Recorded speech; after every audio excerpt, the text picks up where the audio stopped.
আসসালামু আলাইকুম এভরিওয়ান, আশা করি সবাই ভালো আছেন।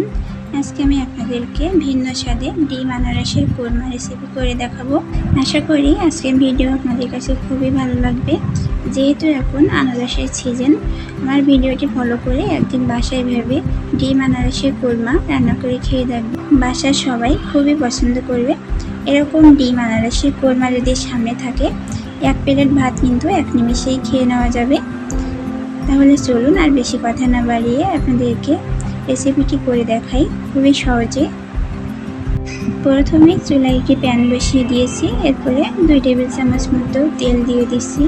আমি এখানে ডিম আনারসি কোরমা রান্না করার জন্য একটি ডিম ভেজে নিব। ডিমটা আমি আগের থেকে ফেটিয়ে নিয়েছি।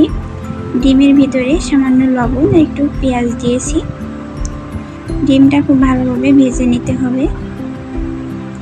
আমার কাছে ডিম আনারসের কোরমা রান্না করার জন্য ডিম ভেজে রান্না করলেই যেন বেশি ভালো লাগে। ডিমগুলি আমি কেটে নিয়েছি, আপনারা চাইলে যে কোনো সাইজ করে কেটে নিতে পারেন, ছোট বড় করে।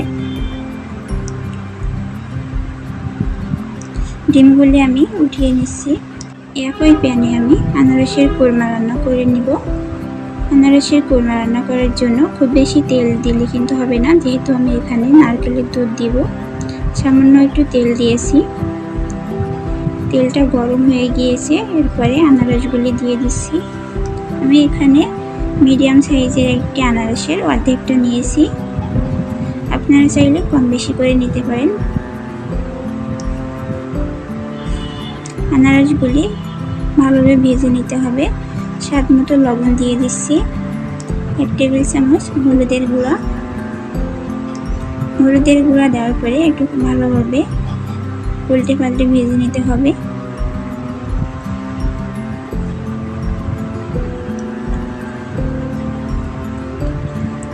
আনারস ভাজার সময় কিন্তু অর্ধেকটা সিদ্ধ হয়ে যাবে।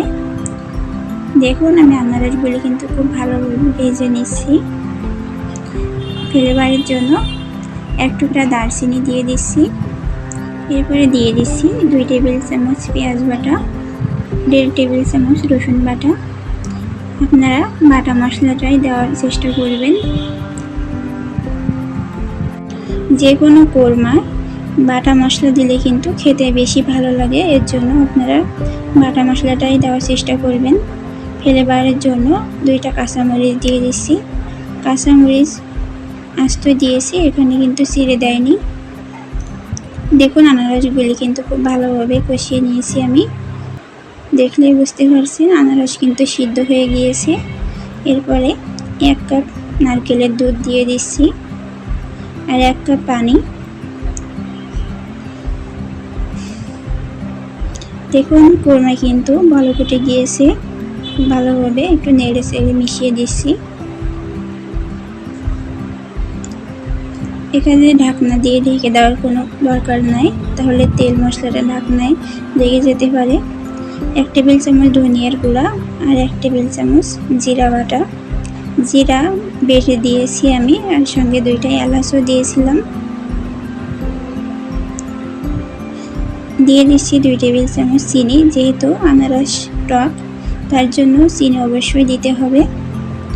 ভেজে রাখা ডিমগুলি আমি দিয়ে দিচ্ছি। আনারসের ঝোলটা কিন্তু অনেক কমে আসছে। ডিমগুলি দেওয়ার কিছুক্ষণ পরে কিন্তু নামিয়ে নিতে হবে। কোরমার ঝোল কিন্তু খুব বেশি কমানো যাবে না, আবার খুব বেশি ঝোল থাকলেও কিন্তু খেতে ভালো লাগবে না। আনারসের কোরমা রান্না করতে কিন্তু খুব বেশি সময় লাগে না, খুবই দ্রুত রান্না করে নেওয়া যায়, আর খেতেও কিন্তু ভীষণ মজা হয়। দেখুন আনারসগুলি কিন্তু আমার খুব ভালোভাবে সিদ্ধ হয়ে গিয়েছে। আনারসগুলি কিন্তু আমার কষাতেই সিদ্ধ হয়ে গিয়েছিল। এবার চুলাটা অফ করে দিচ্ছি।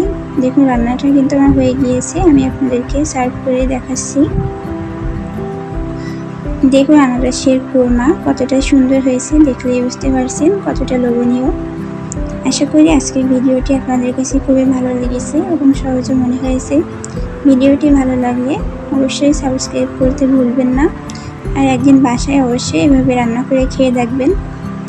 আসলে রান্নাটি খুবই মজা হয়েছিল। যখন মুখে অরুচি থাকে, কোনো তরকারি মুখে ভালো লাগে না, তখন কিন্তু ডিম আনারসের কোরমা রান্না করে খেতে পারেন, দেখবেন খুবই ভালো লাগবে। আনারসের এই রেসিপিটি একদিন রান্না করে খেয়ে দেখবেন।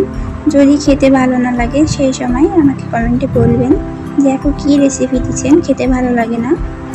তাহলে আজ আমি বিদায় নিচ্ছি। সবাই ভালো থাকেন, সুস্থ থাকেন। আল্লাহ হাফেজ।